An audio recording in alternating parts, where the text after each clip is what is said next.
Hello, this is Sally Parks from the Palm Harbor Historical Society and the Palm Harbor Museum, and I have the pleasure to be with a person who has a long history with Palm Harbor and with the Hartley House, which is also where our museum is.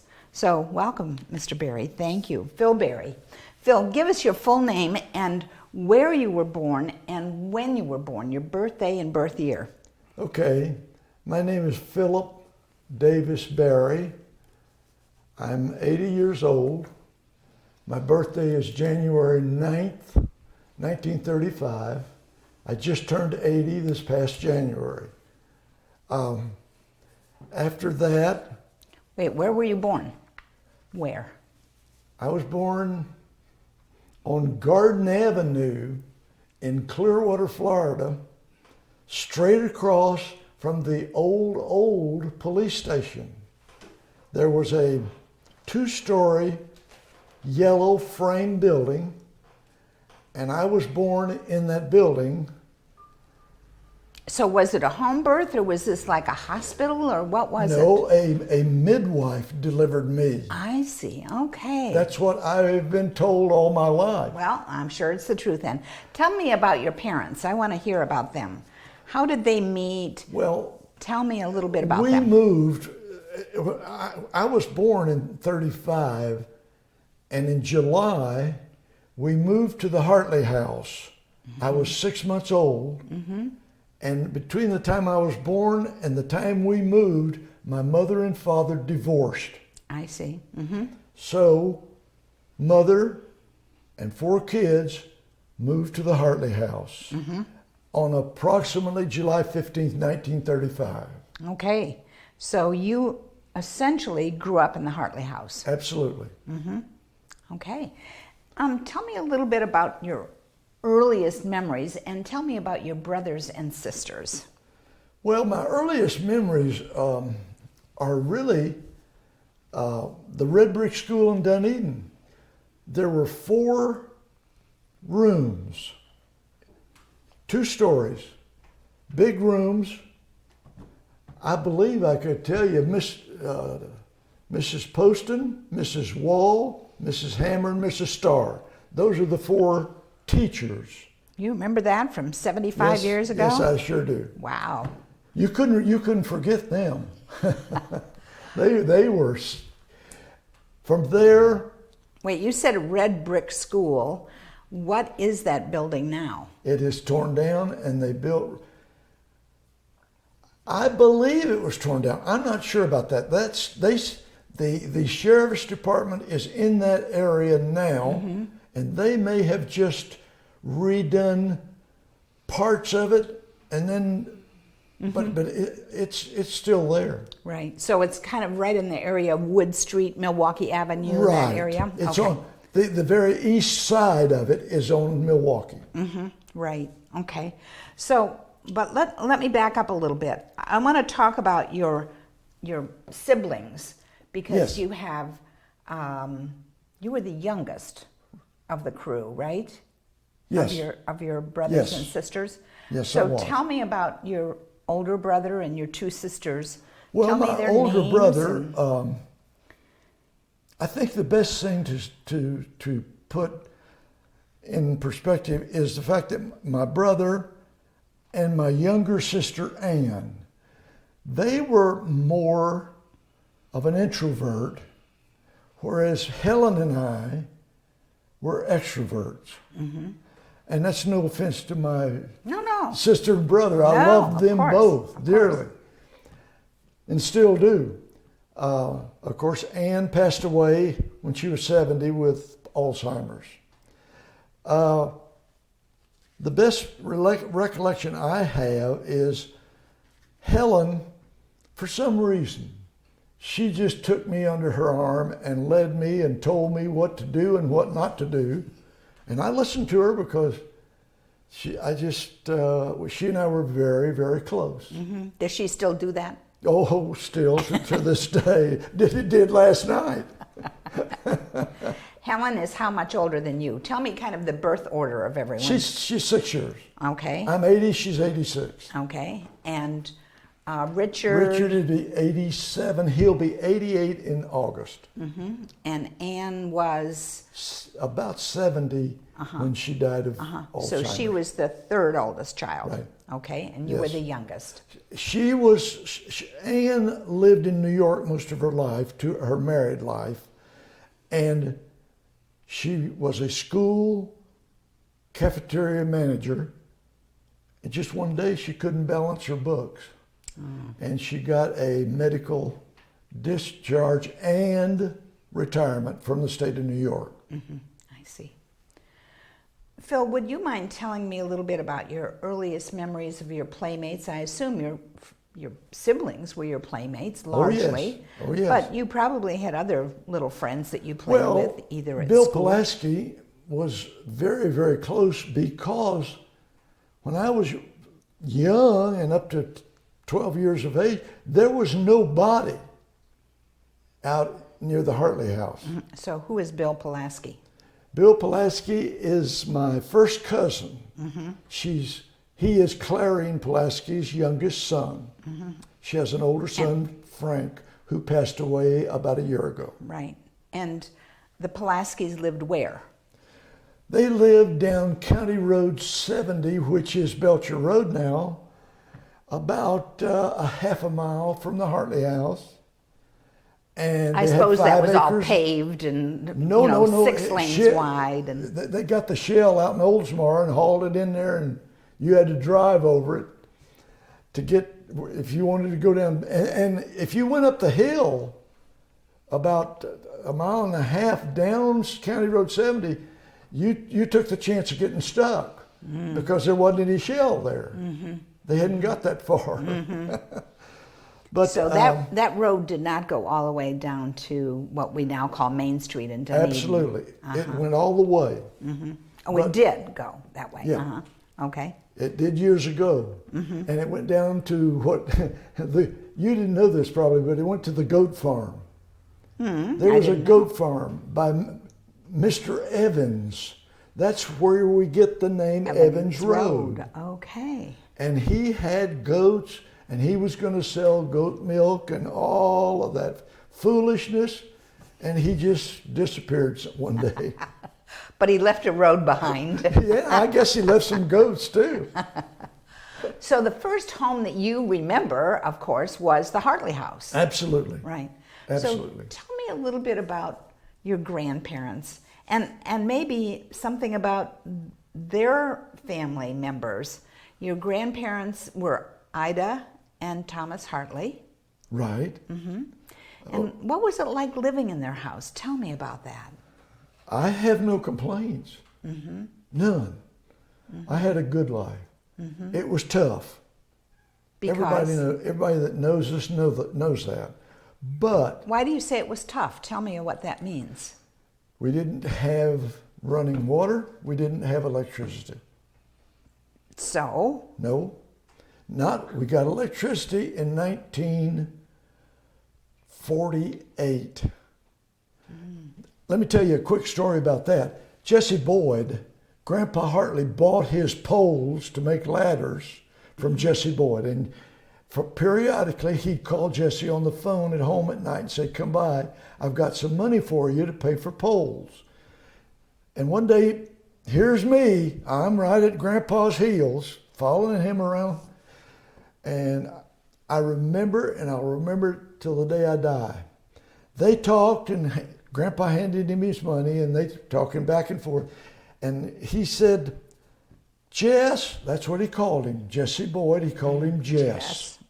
He said, "Jess, do you think you could ever do something for us to get electricity? It's down at County Road 1, but it just needs to be brought up to County Road 70. And I remember what Jess said. He said, "Well, I don't know." And he called Grandpa Papa and Grandpa, and he thought the world of Grandpa. Jesse Boyd did. That was a Friday. On Monday morning, when we walked to school, would you believe there were 3 olive green Florida Power trucks at that intersection? Now, how that happened was that Alfred, Jesse's son, he was the negotiator of the family, the one with the brains, and he was negotiating right of way over East Lake Woodlands, because the Boyds owned East Lake Woodlands, and you could walk from Curlew Road out there all the way to Pasco County and never get off Boyd property. No kidding. Oh, absolutely. So anyway, they got this. They had to get the permission, you might say, from through Alfred. They got Alfred to approve the right of way, and that right of way, if you are at Curlew Road and McMullen Booth, and you look sort of to the northeast, you'll see a big power line going down that way. And that was the negotiation. Alfred wanted more money than Florida Power, but when Jesse told him what Grandpa wanted, he relented. They made a deal, and that was the story. Wow. So we had electricity in 1948, and Helen and Grandma. Now, Helen had already graduated from school in 46, and she was working, and I believe it was Pinellas Lumber Company in Clearwater. And she rode to work and back with Rack Lipsy, who went that way, and she knew Mr. Rack, and he took her and hauled her back and forth to work. But Grandma and Helen put their money together and got the Hartley House electrically wired. We got it, and we did not put in a deep well. Oh, okay. But we did, of course, have electricity inside, and we got on an electric stove immediately. Wow. So we didn't have to cut wood for the wood stove. That took a big load off of our shoulders. And then we, the water situation was such that we knew that we were going to sell the place when we got the clear deed, which we eventually did, of course. And well, you couldn't get a clear deed because you couldn't get water? I mean, did you have an outhouse or what did you have? we couldn't get a clear deed because it was Spanish Oaks is 80 acres. Oh, okay. Grandpa was going to get the corner 5 acres in the deal from Walter Freeze, who hadn't paid his taxes. And then when Walter Freeze, Russell Jones started taking care of that grove, and there was about 3 acres of grove. And wait, now I'm just trying to picture it. The grove is to the west of the Hartley House? West of the Hartley House. Right. So that they had to take care of the money that Walter Freeze had owed Russell Jones, but he couldn't do it. He couldn't pay him home. So Russell said, "Okay, I'll take the deed." And of course, Russell Jones was a lifelong personal friend of Grandpa's, and he thought the world of him. And he said, "Mr. Hartley, I'll see that you get that 5 acres." And he did. But he also had a second. Alfred Boyd said the same thing. He said, he told Bill Pulaski, who was working for him on Saturdays, he said, "If anybody tries to touch Mr. Hartley's property, you call me." Wow. I'll never forget that. I guess. Alfred Boyd was a good man. He was. We've had lots of good stories about him. Phil, would you tell me a little bit about your grandmother in this picture? And I think it's her sisters. How big a family was Miss Ida from? Okay. Grandma was in the middle, Okay, in the center. and she's got And from the four left, sisters. and from the left to right is who? Oh, there they are. Bertie Warren. Uh-huh. That's her married name. Right. Jessie Coward. Uh-huh. That's her. She's the second to the left. Ida Hartley. Miss Ida. Mm-hmm. Temperance Blakely. Now, Aunt Temp is what we always called her. What a great name. Yes, but she was, did you ever know Olin Blakely? I never knew Olin Blakely. I know some other Blakeleys around here, but I don't know He Olin. was a school bus driver from Safety Harbor to Clearwater High School. Oh, okay. Okay. And I got to tell you a secret about Olin. Not a secret, but if he was 100 yards from you, you could hear him. He talked very loud anywhere he was. And then Aunt Temp, Aunt and Temp. then Ann Warren. Uh-huh. Okay. Now, So your sister Ann was named after that Ann? yes. Okay. And Now let's go over to this. okay. And the other sisters, Okay, yeah. There were a total of 8 sisters. So, 8 sisters, and here they are, 5 and 3. Was so Jane. Jane, Fanny, and Maddie. Uh-huh. Uncle Joe was the oldest, and 2 teenage sons died at a young age of a flu epidemic up in Madison County, Florida. And Aunt Maddie Right. was Nita McMullen's mother. Now, Nita McMullen was married to Morris McMullen. And he was one of the 4 McMullen brothers that lived in a row on McMullen Booth Road. Right. And So there was Nita a total McMullen of...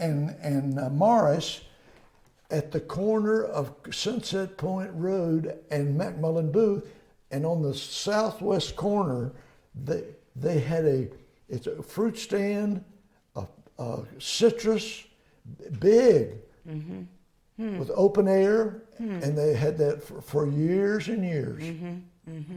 Wow.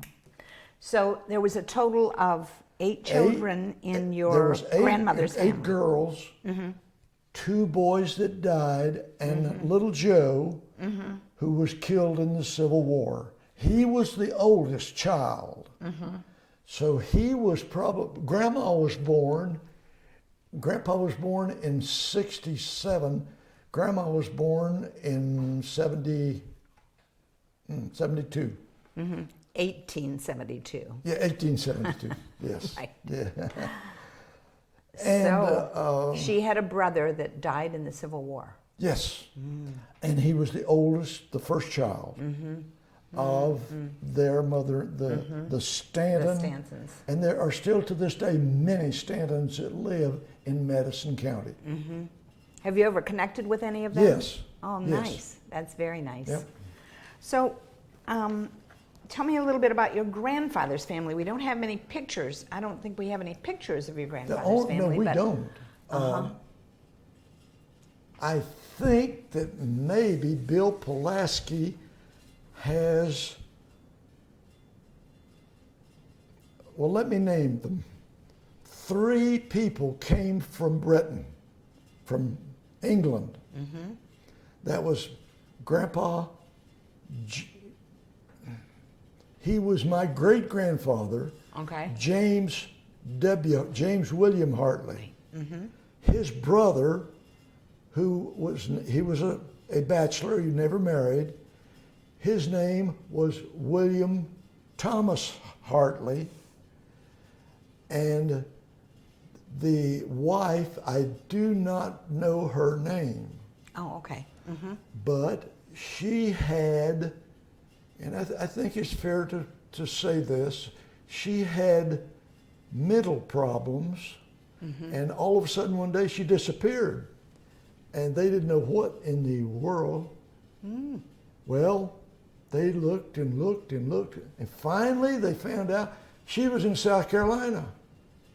She had a sister in South Carolina. They didn't even know that. Oh my goodness. And she had gotten from Palm Harbor, from the Hartley House, To South up there. Carolina. Wow. Well, excuse me, not the Hartley House, because it didn't start construction until 1915, and it took 3 years to build it. Oh yeah, so let's talk about building that house, just because that's Well, so interesting.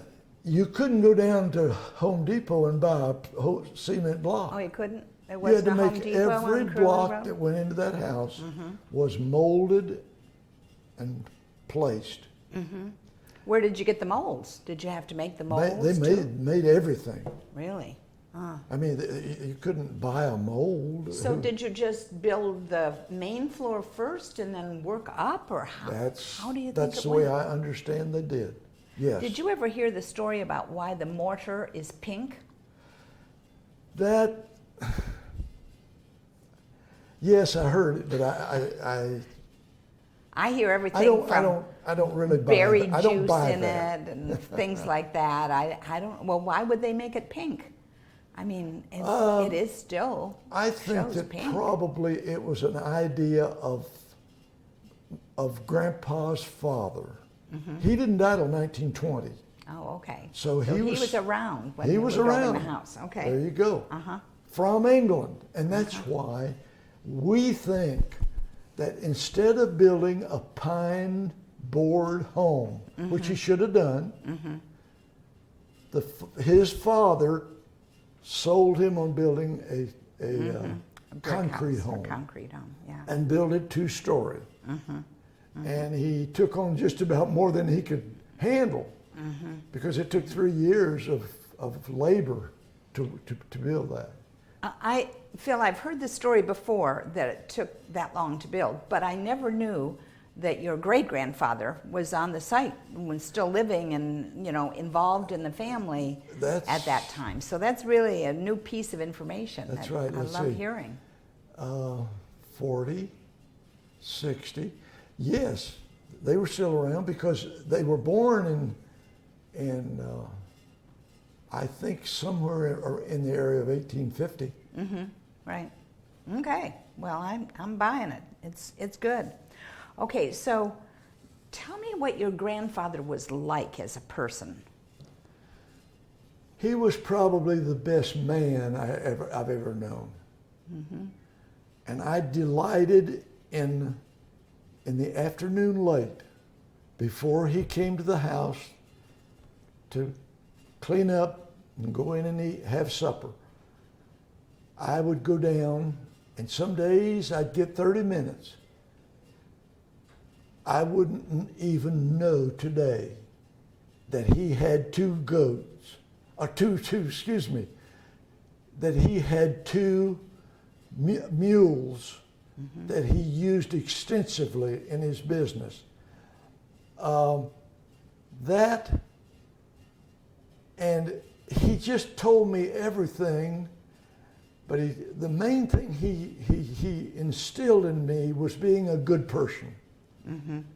And I know that I heard him tell me that probably 100 times. And was it because... And I never forgot it. Yeah. And was it because he was a churchgoer? What made him that? He was he never missed Sunday church at Curlew Methodist. He was what they call a lay minister. And he would substitute if a Methodist minister, where he could get to the church, if that minister got sick, they would call him, and he'd go and preach on a moment's notice. So Curlew Methodist was right, what we know now, right in the same location. Yes. We know it is, being on the east side of Belcher. It's that back building, that frame building in the back. That was he preached out of that. But I know one church he went to a couple of times was Friendship Methodist, which is down in the Unona, down just east of Indian Rocks Beach, up in that area. And he preached there a couple of times too. Wow. So getting back to your family situation, tell me what your responsibilities were. I mean, did you have Okay, to take out the garbage? Did you have to bring in water? What was your responsibilities? I can. When I got old enough, Grandma took me aside and she said, "Now, Philip, you got to start helping." I said, "Okay, Grandma, I'd do anything in the world that she told me." And we had a box about like this and about this wide and about that tall. And she told me exactly what kind of wood, how much little fat pine kindling to get it started. She wanted dead oak limbs, dead citrus limbs, because they burn hot. And of course, Grandpa always had things from the shop, and he put them in a certain place for me. And I'd pick it up, and one box would last a couple days or 3 days sometimes. But of course, when you had to cook 3 meals a day, Yeah. it took quite a bit. Yeah. Now the water, that was easier. I had two 12-quart galvanized steel buckets. Now, why did I have two? It was because I could carry two because they counterbalanced each other. And when I went to the well, and that well's still there, when I went to the well, I'd always bring back two. Now, when it got down low, she'd call me, "Philip, we need water." And there'd always be about that much in the bottom. And we had a big wash pan for everybody to wash their hands on the back porch on a shelf about this tall. And I would pour that water in that to save it. So that when everybody came in or wanted to use that to wash their hands before they ate. Right. So you didn't have indoor plumbing in the early days, so how did you bathe? And you're speaking of washing hands, how did you bathe? Well, what we did there is we had what you call a foot tub. I'm going to guess it held about 20 quarts of water. It was this big around, approximately this tall, and I would it would hold 2 buckets of water. And I would do that at certain times. And Mother would have a kettle of water boiling on the stove in the kitchen. And she'd come and warm that. And then us kids, the 3 of us, Helen, Ann, and myself, because Dick was in the service, we would get our bath. And surprisingly, you could get a good bath. Sure. Just shoot. And Grandpa? Now you all used the same water, right? Oh, yes. Yeah, just kept adding hot water to Yes. it. Now, Grandpa, I bathed him on Sunday morning. Oh. And I also shaved him. And Sally, I have to tell you, I don't know whether you remember the little boxes. They were green and blue, and the name of the razor blade was Treat. All right, that was a single edge blade. And there were 5 of them in a box. And I'm telling you, I could take that one blade, put it in the razor, and Grandpa shaved once a week, and shave him on Sunday morning, and when I got through, that blade wouldn't cut anything. That was the toughest beard I have ever seen. I've never seen one since as tough as that. Then I washed him, got him cleaned up,